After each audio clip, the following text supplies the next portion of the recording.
Welcome to this episode of the Public Nuisance Podcast, sponsored by Killen Studios. We can get all your content creation done, from photo shoots to podcasts. Just let us know. We'll do the rest. Today we have a very special guest, Peppiatt.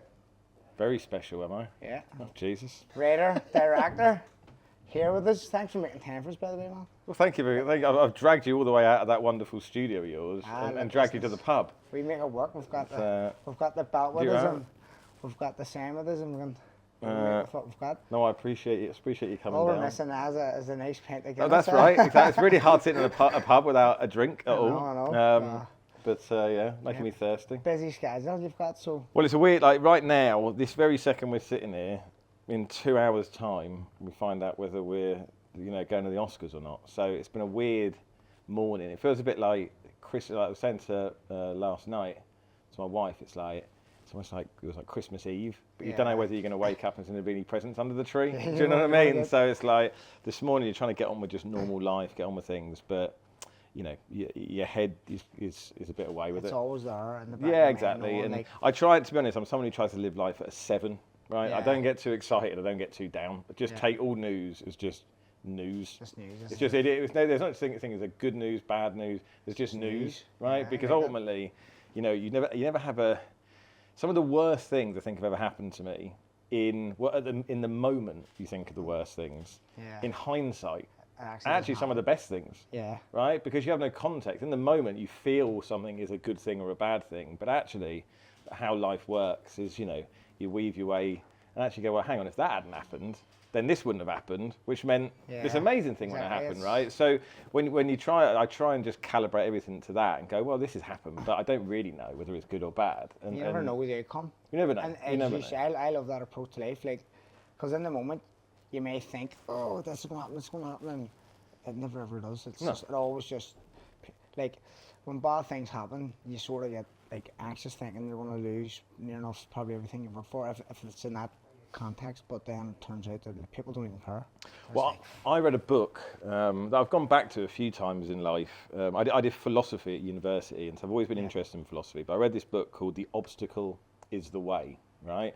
And basically it's a very accessible book it uses philosophical teachings from like the ancient Greeks and things like that to sort of go to put in a modern context. And what it says is that actually you should invite things into your life. That when bad things happen, you should be grateful for them, because what that is a test, right? It's a test for you to say, can you overcome them, right? Yeah. You should thank the world for giving you a test to prove.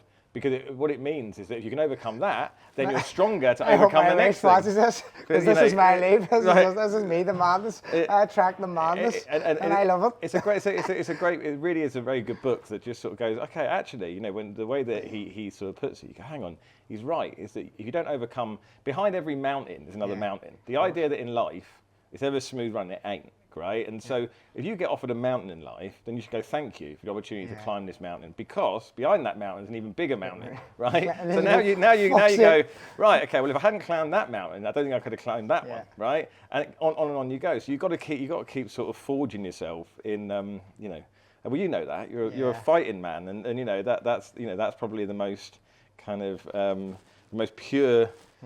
Pure sort of example of that, of putting yourself into tests. I got arrested in Australia. I was team captain for the Commonwealth Games for the Northern Ireland boxing team, and my phone was off, and I was on the news. It was all over the news, right?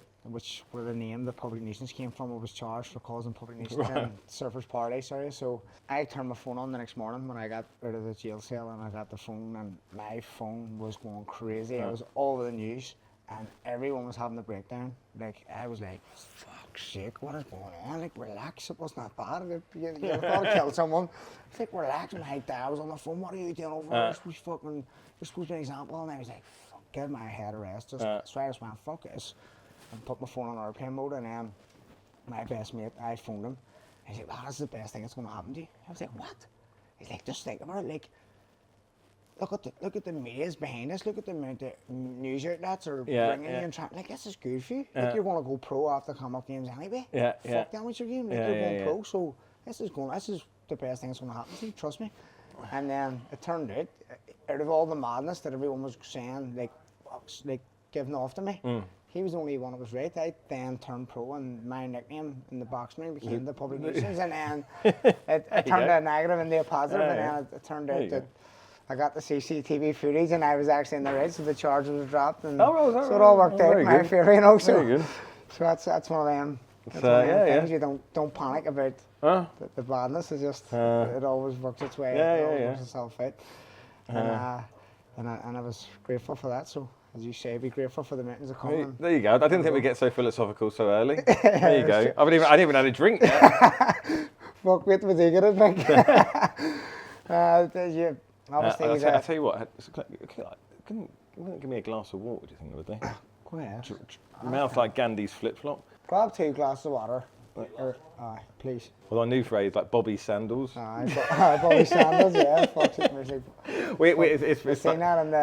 it's funny that because it was a joke that Liam Oak was very nervous about. He was like, because you don't know the repercussions. Well, his take was like, you can't be taking the piss out of Bobby Sands, and I was like, we're not taking the piss out of Bobby Sands. And he's like, well, it's a joke about it. And I said, no, it's a play on words of using the name Bobby Sands, right? But it's not taking the piss out of Bobby. Do you know what I mean? It's not taking the piss out of him. It's a play on words, right? And there's a difference between that, rather than there's no negative connotation about Bobby Sands about that. And so I convinced him round that it was absolutely fine. And actually, people you're taking credit for this. You're taking credit for it all. To be fair, it was actually. I think the person who first said it was our editor, Dara. We needed a line there, and thank you very much. Cheers, mate. Start of it. Thank God that wasn't. Yeah, cut him off. He's had enough. Thank God that wasn't paid. That would have been heartbroken. It was our Darren McKegney. He came up with it, and as any good writer, you just take claim for it. Yeah. You know, right. There you go. But like I think in the support that Liam O and obviously Nisha and JJ and that have for the Irish culture and Irish language, and how I suppose if they were to say it, no one would take offence to it because of how much. No, and I think passionate they are about the Irish language, about maybe the hunger strikers and about the republicanism. Well, no, look, absolutely, they put their money where their mouth is on it, and ultimately as well, I think in the film and Kneecap as well, they've always, as much as they're seen as being these, Republican rappers, and they've always taken the piss out of both sides. Yeah, do you know what I mean? In the satire of their music and in the film, it was always important for us to go, well, look, I think the Republican side get as much of the slegging in the film as the unionist side, right? And so, you get some press going, this is unionists hate this. It's like, no, if the unionists watch the film, they're making actually, that, do you know what I mean? Like, as they want. Exactly. So you haven't even seen the film. Like, if they watched it, there's plenty in there for everyone. And actually, I've had people from both communities. I've had people and colloquial. I've had people of big UDA men apparently freaking talking about it in a pub, going, "We love the film." Yeah. Right. And they just see the crack in it. And to me, one thing about Belfast, of both sides of the community, that as an outsider who came in, is the humour. Yeah. The dark humour, everyone's got it, right? Everyone's got ability to take a bit of a slegging and unless they're a twat. I'm interrupting this show to tell you about my sponsors, JFH Social, where you can get your haircut across 4 locations in the north: Newcastle, Lisburn Road, Ormeau Road, and coming to you very soon at the Devonish Complex, Finnicky Road. Also, that praise guy doing great charity work across the world. Fantastic prizes at stake on their social media pages. Check them out, that praise guy. Yeah, people always try and find something, but you will get like a small amount of people that will try and find something to just bitch about or maybe complain about, but the vast majority of Belfast characters understand the same humour as we're dark humour, and we're just like fucking. I just think like there is people that wanna find that they were maybe mocking Bobby Sands, even though they weren't. Yeah. It's just people who will look for it. There was a funny article yesterday in the newsletter, which is a weird old publication, the newsletter. You worked for did you work for Daily Start. Well, my first career was a journalist. Journalist? So I worked at. So you would know. I know. Yeah, I mean, the newsletter. The newsletter is funny because I'd never bloody heard of the newspaper. As anyone moving here that you hear about it claims it's like the oldest newspaper in the world or something. But no fucking reads it. Yeah, I mean, it must have a readership of about 10 people. Yeah. And they seem to just make a living off of writing articles about Kneecap, right? But it's all just stuff that, they get some bloke in a pub to go to give an opinion about Kneecap, and then they write an article going, this academic who happens, they'll find someone who identifies as Irish, get them to say something negative about Kneecap, and then they'll write an article being like, Irishman says Kneecap are a bad example to the youth, and it's like, who the fuck is this guy? Gives a fucking bloke with an opinion, like, who gives a shit, you know what I mean? And that's unfortunately how journalism works a lot of the time, is you just need someone to open their mouth and say something, and you can spin it up into, but it's a sad thing when, a newspaper that stands it up as it's such a unionist thing, hasn't got any fucking news to write about without trying to slag. This is the one thing that annoys me about here, is that, Kneecap are an export of this city that everyone should be proud of. They're three working class lads, who have come from nothing, have built themselves into a global force and are growing. Do you know what I mean? They've got a fucking, they've got a film, they've got music doing well, all these things. Now, surely, that puts Belfast on the map, right? It helps put Belfast on the map, the same way that something like Derry Girls puts Derry on the map, right? And it's a shame that rather than being able to all celebrate, boys done good, it's like half, you get certain characters in one half of the community want to try and tear them down because they're not saying the things that they want to hear them say. And to me, as I said, I'm an outsider. I claim no Irish heritage, right? I'm English. You're the only one. I'm English. Everyone always claims a small. I've just got the eyebrows. That's all I got. I just got a big pair of fucking eyebrows. I mean, I've never done a DNA test, so maybe I am, but not as far as I'm aware. I've got no. Though my nan's surname before marriage was Derryman. Which I always think, maybe that was. But anyway, look, whatever. The point is, when I first moved here, it was kind of, I'd never been to Ireland before I met my now wife, and that was 15 years ago. And I'd gone to school and just done, your normal chapter on history lesson, right? Where you do a chapter and go, Irish history. There was some terrorists, and and the British government dealt with them, and then you move on to the Tudors or the fucking Saxons, and you're just a kid, you just whatever, right? I don't give a fuck. And then suddenly you meet someone who's from it, and then she invited me over to Andytown to meet her family, and it was like that thing. You go, I'm the bad guy, aren't I? The Brits are the bad guy. It was this full history rundown. Exactly. And I was like, shit, and it was this whole like re-education going. Fuck, there was a lot more to this than I thought, right? And, and I became fascinated with learning all about it and reading, and, my now father-in-law was very, a very educated man in terms of, knowing, he's just a very smart guy. And, there's a story he told me that was one of the things that always sticks with me, is that when he wanted to propose to my mother-in-law, he walked into town with her, and he had to go through the barriers, right? Yeah, that's right. Yeah. And so she went to the shop, and he snuck off and got a ring, right, to propose. And then they're coming back out through the barriers, and then the soldiers pulled him and put him up against the wall, started searching him, and they found the ring. And he looks at them and goes like, "She's standing right there. Like, come on." Yeah. And they took great glee in getting that ring out, showing her, going, "What fucking piece of shit ring? Why do you want to marry that munt?" Yeah, exactly. Just humiliated both of them. So that was how she found out that he was going to propose. Now, if that had happened to me, I'd have joined the RA the next day. Yeah, 100%. Do you know what I mean? Like, I couldn't have got over that. I couldn't have got over that. And for him then, 20 years later, to invite an Englishman into his house and let him marry his only daughter. It shows character, doesn't it? Massive character. It's just massive character when you're, I suppose, like, there's only, I've heard saying it goes like what's going on in Palestine. There's only so much resistance you can take before everyone's going to start to just take action and defense. Everyone has a breaking point, and the biggest men, their breaking point is way down the line, right? Yeah. And they can take a lot. But, you know, I don't claim to be that. Good. Don't want you on the streets of Belfast. I've always had a short fuse a bit. So yeah. And then did that sort of, going through that like history period where you sort of took an interest in the Irish history, the real side of it, and what happened here, and then hearing first-hand stories from the likes of your father-in-law and stuff, did that sort of make you approach Kneecap, or where did this idea come from? Not really. I mean, I've always been into my hip hop. You know, one of my and also punk. I've been into my punk when I was growing up as well. And one of my favourite bands growing up was Rage Against the Machine, who was sort of this kind of crossover. They had this kind of punky feel, but also hip hoppy.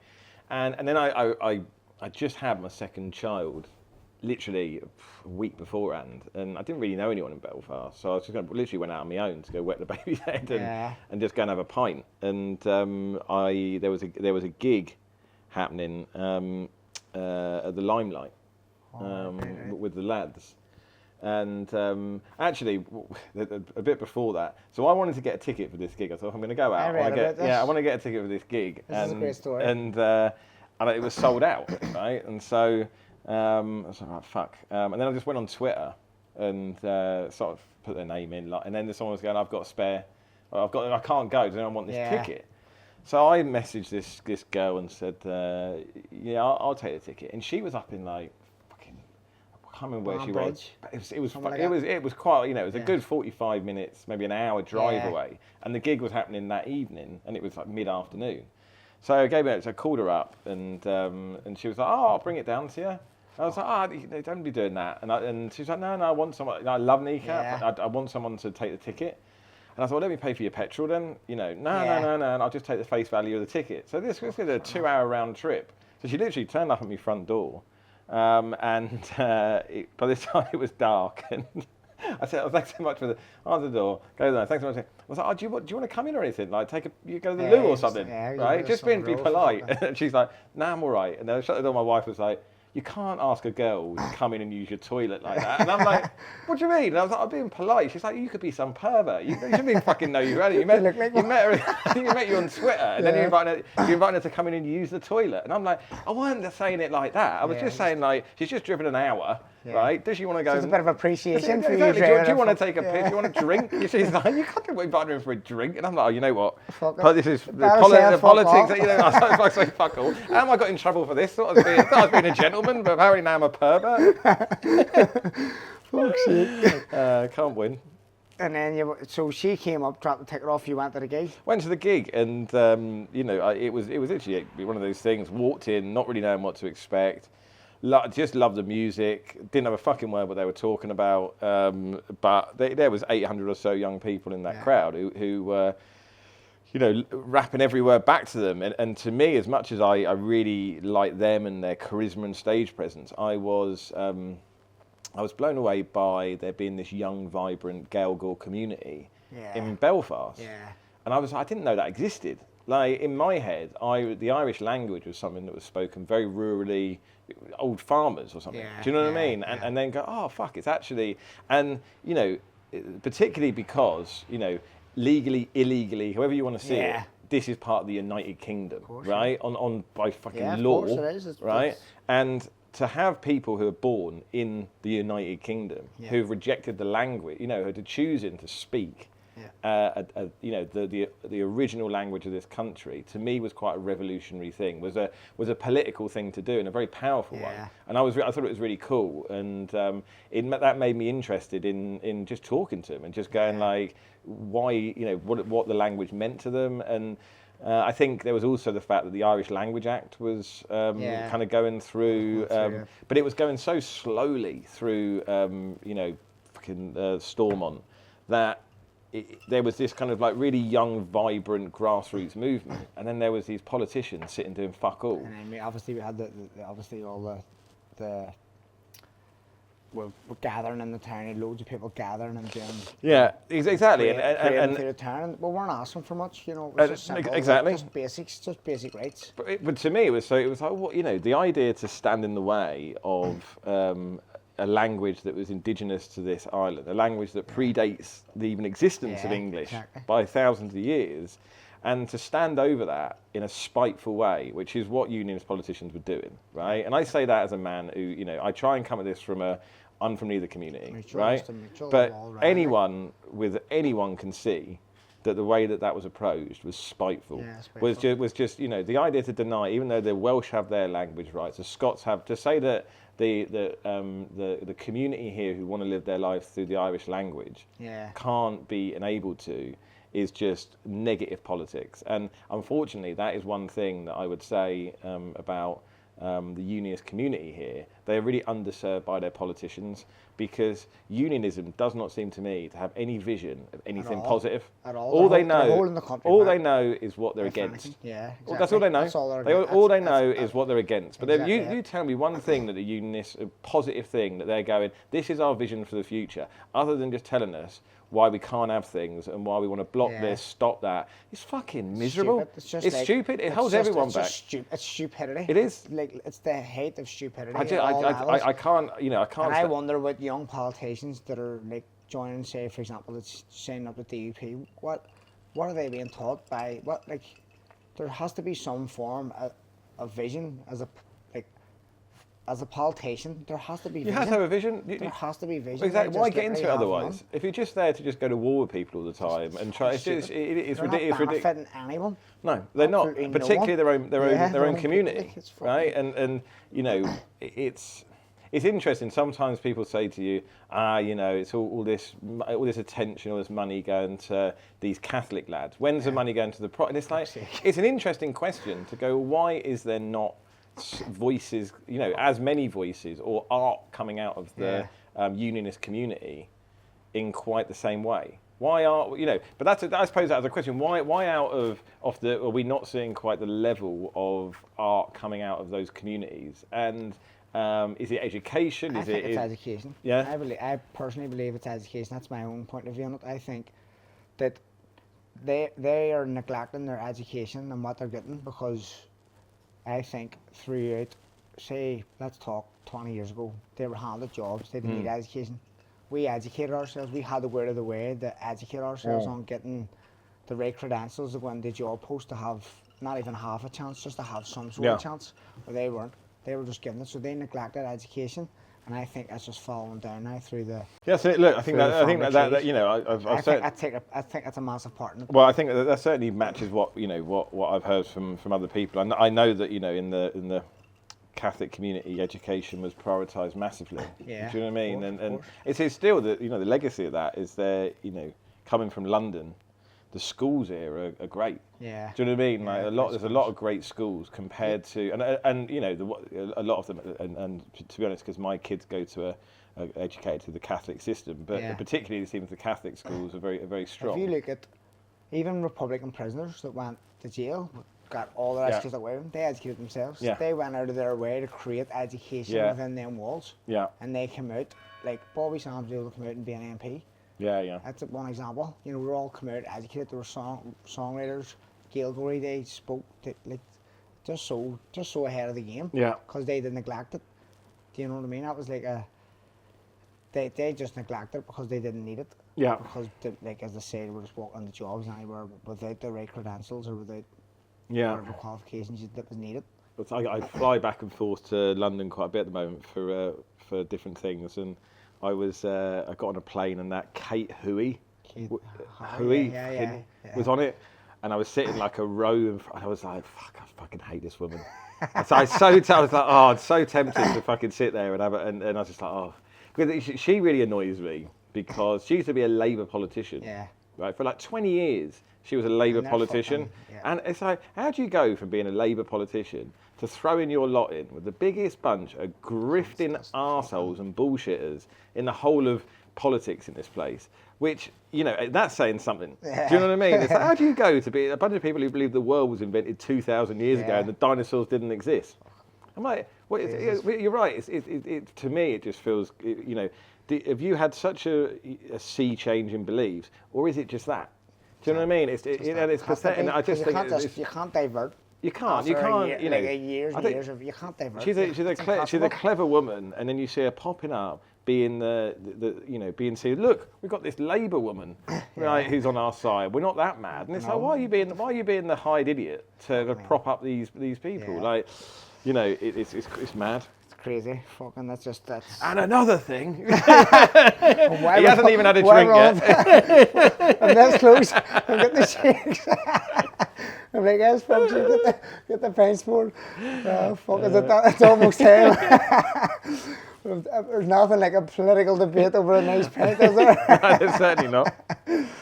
And then here, you just went the Sundance. Yeah, almost a year ago today. What was that like? I'm sure that was fucking a serious experience. Well, it is a year ago today of our premiere at Sundance, and it's crazy that now today is obviously the day we find out this Oscar news, and how weird that it's perfectly a year, and it's been the maddest year of my life. Like, and I think the lads would probably agree. At that time, if you look back to where you were going till the Sundance Movie Festival, that must have been like a big landmark, and you're like a big a big thing. It was at that stage. Oh look! And then the fast forward a year now to where you're at, and how well it's like. Yeah, I mean, it was, Sundance is so competitive. It is for independent film, kind of the high watermark. I mean, if you chose anywhere in the world you want the film to get in, for us, we were like Sundance. So to get in there was huge. We were, I was still finishing it a week before it premiered. So it was like, I didn't really have a lot of time to reflect on it. It was just head down, get the fucking thing done. Get in there. And then, it was received, I remember being on the plane on the way over there with the lads. And it was funny because everyone was like, they need to be kept on a bit of a let's not fucking go over there. Don't get absolutely hammered on the flight. So obviously we get absolutely hammered on the flight. But me and the lads, right? It was a funny thing. Me and the lads had like these premium economy tickets, right? Yeah. First of all, we're like, we ain't going unless we get business class tickets. That's it. We want business class seats, or we ain't going. And then suddenly it was like, well, you ain't going then. Then we're like, but we'll take premium economy. Just chancing their arms. But our wives and girlfriends were also coming, but they were like, they can't come in premium economy. So all of the women were like down the back. It was like the 1920s or something. The smoke. They were smoking on the flight. They were all down the back, and we were in our premium economy seat. But the funny thing was, sitting next to me was an empty seat, right? Yeah. So my wife's I'm like, just come fucking sit next to me. There's no one sitting in it. There's no one sitting there. Like, gives a shit. Free seat. So I'm like, come sit up here. She's like, you sure? And I'm like, yeah, fucking gives a shit. So we're all fucking hammered, and then the stewardess comes up. She's like, she can't sit there, and I'm like, why? And she's like, well, she's not paid for the seat. It's theft. I'm like, fucking theft? What do you mean it's theft? It's empty fucking seat. She's like, she's theft of service. And I'm like, what service is she getting that she can't get fucking up down there? She's sitting here having a drink, the same as anyone else. So what's the difference? Anyway, I'm not going to cause a fuss. Went back down there. And then an hour later, I've drunk a few, and I'm like, get back down here. Come sit with me. So this went on all flight again. And eventually they were like, if she does that one more time, we might have to get the ties out. And I was like, fuck's sake. And I was like, we turn up and my wife's been hog-tied. Oh, fuck. That was like me in America. Fuck, don't even get me started. It brings back bad memories. I got fucking put in a straitjacket coming back from my last flight. Fucked off a flight and bar from Aer Lingus and that. So oh, yeah. That's what I mean. The madness follows me. A straitjacket. I was coming back and they put me off a plane. Put me on a straitjacket and brought me to Jamaica Queen's Hospital after my flight and fucking made me do all these CT scans. And then the next day I went back to the airport and Aer Lingus just barred me off a flight. Says you're not flying with us, so I had to go and book a Delta. It's not very patriotic of them. Fuck's sake. So yeah, it gives me fucking bad flashbacks. But yeah, fucking I'm sure like when you got. It seemed to me like it was just a crazy party when like looking back on the it was particularly for had the RUC truck. Yeah, I mean that was so there's a group called a creative agency called 10th Man down in Dublin who were really great doing helping set up a load of sort of things like the van and going down to a little town nearby called Provo and things like that. So we really sort of landed with made some noise, and I think that really helped us. And then the lads were just on it for 4 days. Who were staying in it's one of the most expensive resorts for skiing in America. And we had these chalets with like hot tubs and everything, and it really was Living the good life. It really was living the good life. Sitting there with like bottles of champagne and hot tubs, going, "Nah, this is like out in the snow," and it was just amazing. Like we've really fucking made it here, and the lads were. I mean, for me, there was a lot more business because there was like the selling of the film, and then there was a lot of meetings and. Kind of for me, film's my career, right? So it's like for them, they're there for the party, like them. And the thing with the lads as well is that for them, the more craziness they cause, the more noise they made. The more noise they made. For them, there's no downside to that, right? Because it's like it plays into who they are and their reputation. But for me, I'm like, I still need there to be some career here afterwards. Unless movie goes to shit. Unless I'm joining the band, this is my career. So I need to kind of be the. So I have to try and put on a slightly be the sensible one sometimes. I'm certainly not the sensible one behind closed doors, but I had to sort of do a lot of meetings and things like that. And look, I mean, it's been a crazy transformative year for me as a filmmaker, in that you're flying out to Hollywood and you're having meetings with studios and you're being offered things that you never dreamed that you'd ever be in the conversation with, and you fucking turn them down. I mean, I've turned down things that would make me a millionaire, and I've said no to them because I go, you know what, I just don't think it's the right move, right? And it's like, but there's definitely a man who's never had any, never really had money.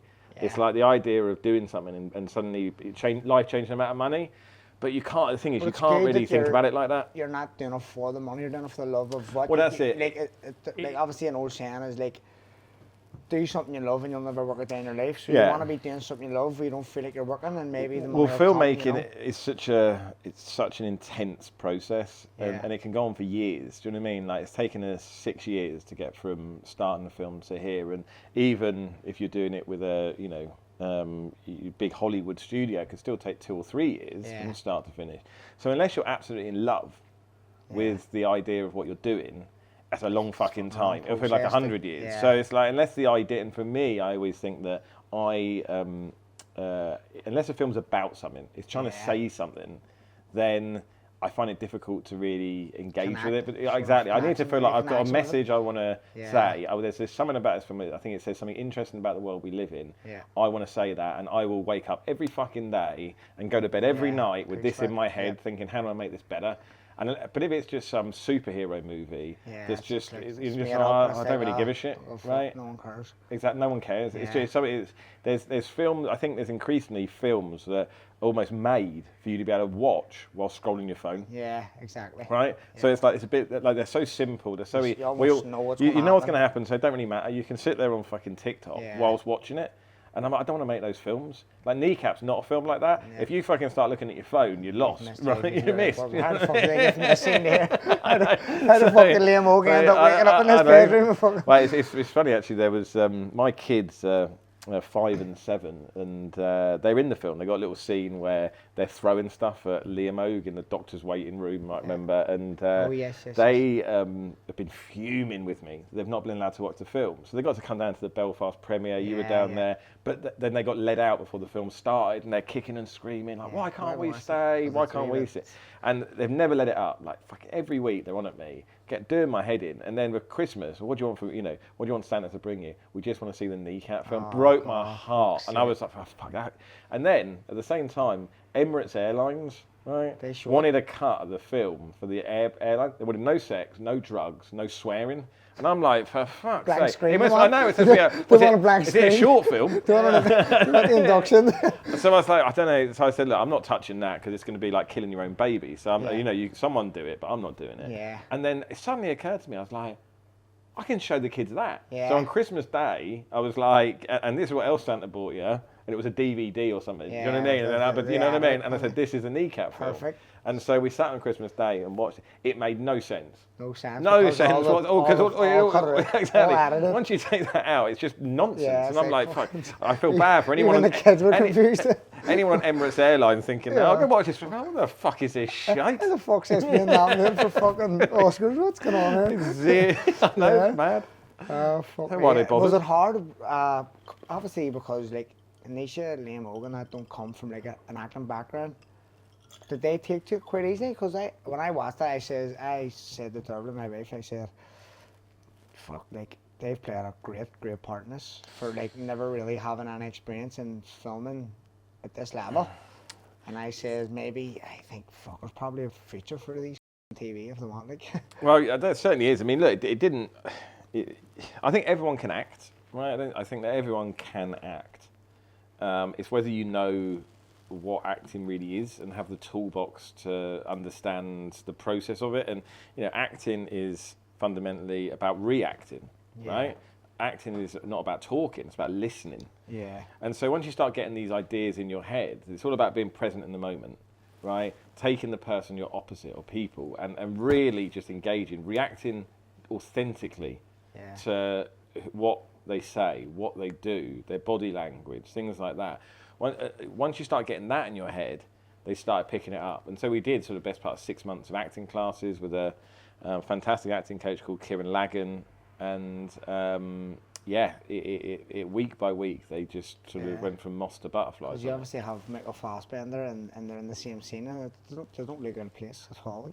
No, and I mean, that was one of the scenes that to me, I was worried about, because it's like, is it, seeing Nisha there, just in a one-on-one, with Michael Fassbender, it could have looked like this guy's fucking won a raffle to be in this film. He's probably been like, you can almost imagine like some personalities would be like, fuck, like.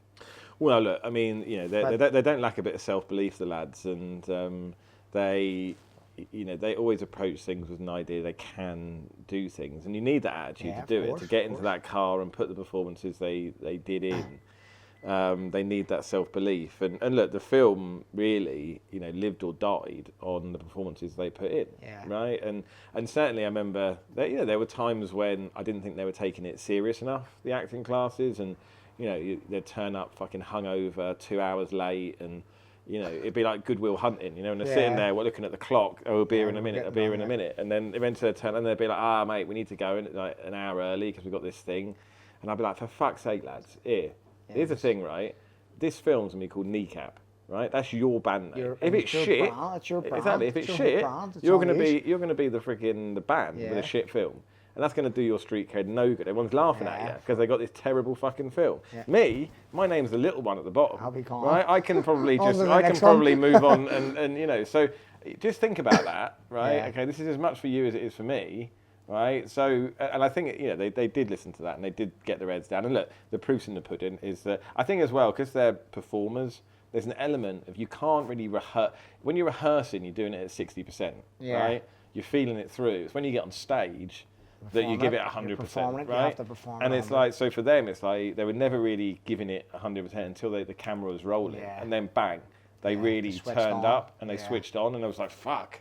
They're really good, right? So I can almost relate to that. It's almost like me sparring loads, and then you go through the motions a lot of times sparring. You have to do tactics, but you want to work on them whenever the bell goes on the fight night. Boom, you're switched on, and it's like you know exactly what you're going to do. And it's like it's not even close to what you were putting in terms of performances with training. You know what I mean? So.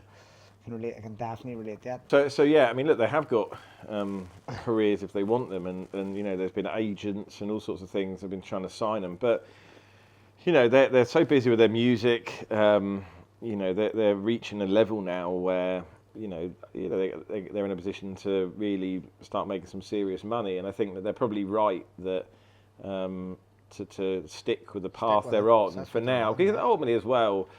I think that they would recognise that no one wants to see 50-year-old rappers. Exactly. Right. There is probably a life. There's a lifespan on it that eventually they will naturally just drift into other things, and it's great that they've got something like acting in their back pocket now that they can do it. And but maybe they get off. Leonardo DiCaprio gets in touch and goes, "Will you do this film with me?" I'm sure they'll fucking fucking jump on it. We're only like on one part. They'll all be fighting over who gets it. I know, but it's definitely something good to have in the locker anyway. After, but like as you say, the music obviously when the SSC it was completely sold out. It was fucking banging. It was crazy, and it was like the benchmark. Where they're at. That just shows you where they're at. I found it quite emotional because it was to think, it really was a thing that a year ago, 2 years, they could never have got near that level of 9,000 sort of people, even in Belfast. And it was like, it really to me was just seeing all these people there. And a lot of them, you know, the band would say are there because they've seen the film. They're people who weren't necessarily engaged with the band beforehand. To see that it's had that impact and see, you know, how they've progressed and how they're growing was amazing. And it's kind of, for me, we're at this stage now that's kind of bittersweet because, you know, the lads have been such a big part of my life for 6 years now, right? Where you've, you know, week in, week out, you've been working on this film, you've had this shared vision, you've all been moving in the same direction, right? We've had our own things going on, but the film was always we're working together on this thing. But it's done now, right? And they're off now. They're going to go do their Australia tour. Now, once upon a time, I'd have gone on that, right? Because I'd have been like, well, I'm researching the film. I need to be, but no, because it's done now. It's done. And it's like you're almost like a father waving their kids off to university. You know what I mean? In a way, you're kind of like off. You know, they're off doing their. I'm going off to do my thing, and you know, and that's taking me in a different path, and.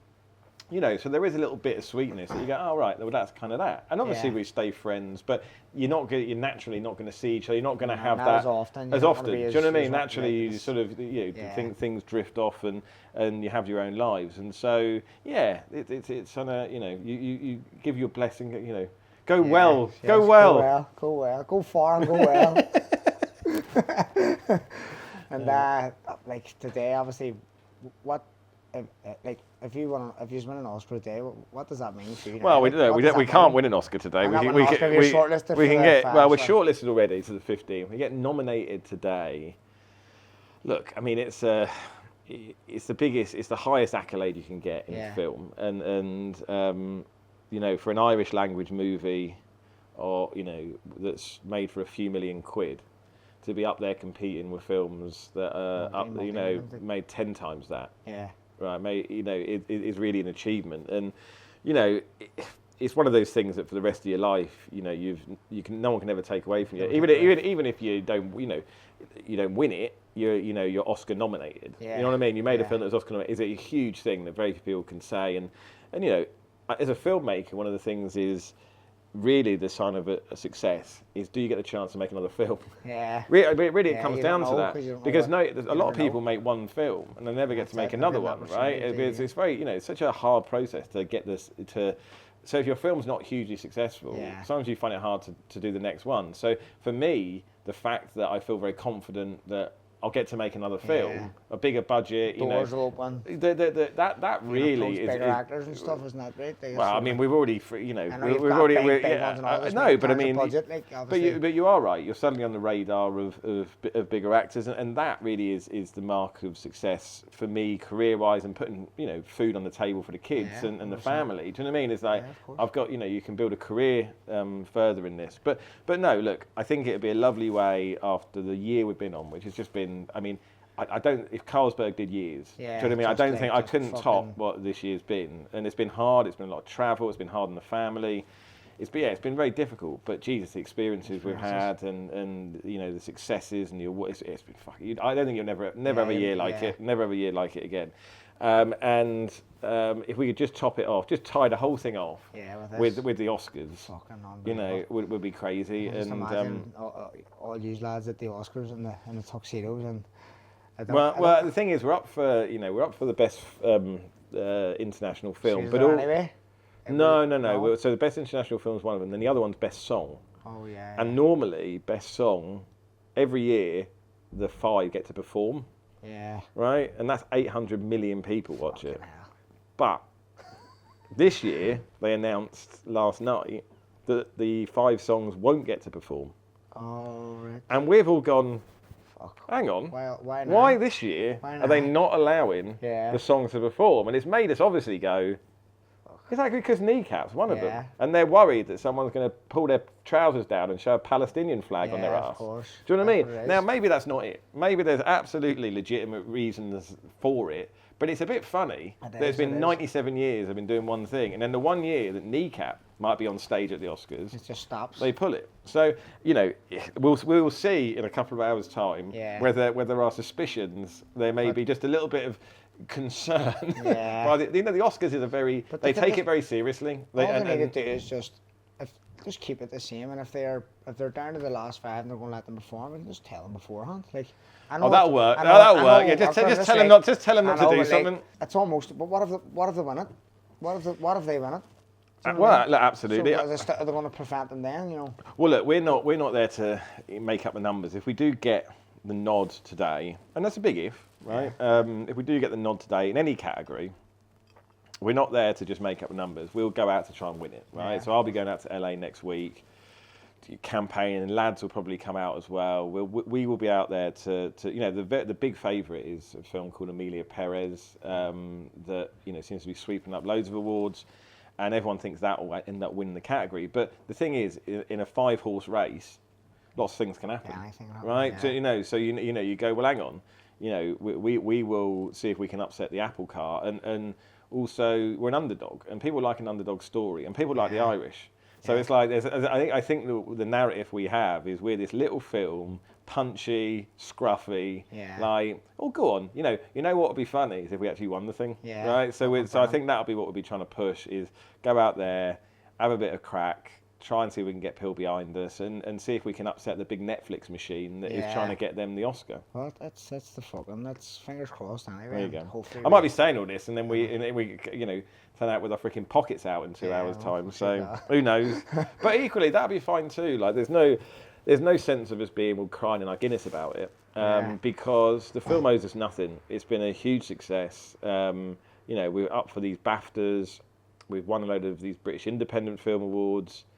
There's a lot of the IFTAs we've got coming up. Like, it's already been such an achievement. It's always been a huge success. So to fall at the final hurdle, there's no shame in that. Yeah, there's no shame even to get this far, because I'm sure when the film is done, and maybe when you're working into the Sundance movie festivals, like, this wasn't even like not at all. This wasn't even like a proper part of the vision. Like, obviously, you just take it as a comment. It's like, well, that's it. That's it. You never ever kind of think to. It's a funny thing about making a film compared to, say, fighting. Yeah. Right.